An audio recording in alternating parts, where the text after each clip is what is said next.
అమ్మ వృద్ధాప్యం సుఖమయంగా గౌరవంగా సాగాలంటే ఆర్థిక భరోసా కల్పించడం ప్రతి బిడ్డ బాధ్యత. వయసు మళ్లే కొద్దీ వచ్చే ఆరోగ్య సమస్యలు, రోజువారీ అవసరాల కోసం ఎవరిపైనా ఆధారపడకుండా ఉండడానికి ముందస్తు ప్రణాళిక ఎంతో అవసరం. మన దేశంలో మహిళల కోసం, ముఖ్యంగా తల్లుల కోసం కేంద్ర ప్రభుత్వం అనేక రకాల సురక్షితమైన పొదుపు పథకాలను అమలు చేస్తోంది. ఈ పథకాల్లో పెట్టుబడి పెట్టడం ద్వారా తక్కువ రిస్కుతో స్థిరమైన రాబడిని పొందవచ్చు. సరైన సమయంలో చేసే చిన్న పెట్టుబడి భవిష్యత్తులో ఆమెకు కొండంత అండగా మారుతుంది. ఆరోగ్యం విషయంలో అత్యంత జాగ్రత్తగా ఉండాల్సిన సమయం వృద్ధాప్యం. చికిత్స ఖర్చులు ఆకాశాన్ని తాకుతున్న ఈ రోజుల్లో అమ్మ పేరు మీద మంచి హెల్త్ ఇన్సూరెన్స్ పాలసీ తీసుకోవడం మొదటి ప్రాధాన్యత కావాలి. వయసు పెరిగే కొద్దీ వచ్చే మోకాల నొప్పులు, బీపీ, షుగర్ వంటి దీర్ఘకాలిక సమస్యలకు అయ్యే ఖర్చులను ఇది కవర్ చేస్తుంది.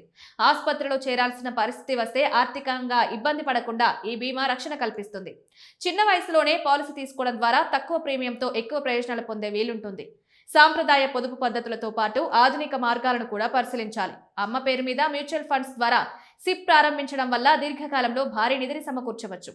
బ్యాంక్ ఎఫ్డీల కంటే ఇవి మెరుగైన రాబడినిచ్చే అవకాశం ఉంది. అలాగే బంగారాన్ని నగలు లేదా బిస్కెట్ల రూపంలో కూడా సావరిన్ గోల్డ్ బాండ్ల రూపంలో కొనడం తెలివైన పని.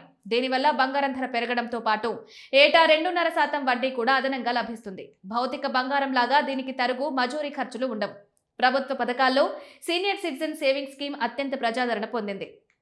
60 ఏళ్లు పైబడిన వారు బ్యాంక్ లేదా పోస్ట్ ఆఫీస్లో ఈ ఖాతా తెరిచి పెట్టుబడి పెట్టొచ్చు. ఇందులో వచ్చే వడ్డీ రేటు సాధారణ సేవింగ్స్ ఖాతాల కంటే చాలా ఎక్కువ ఉంటుంది.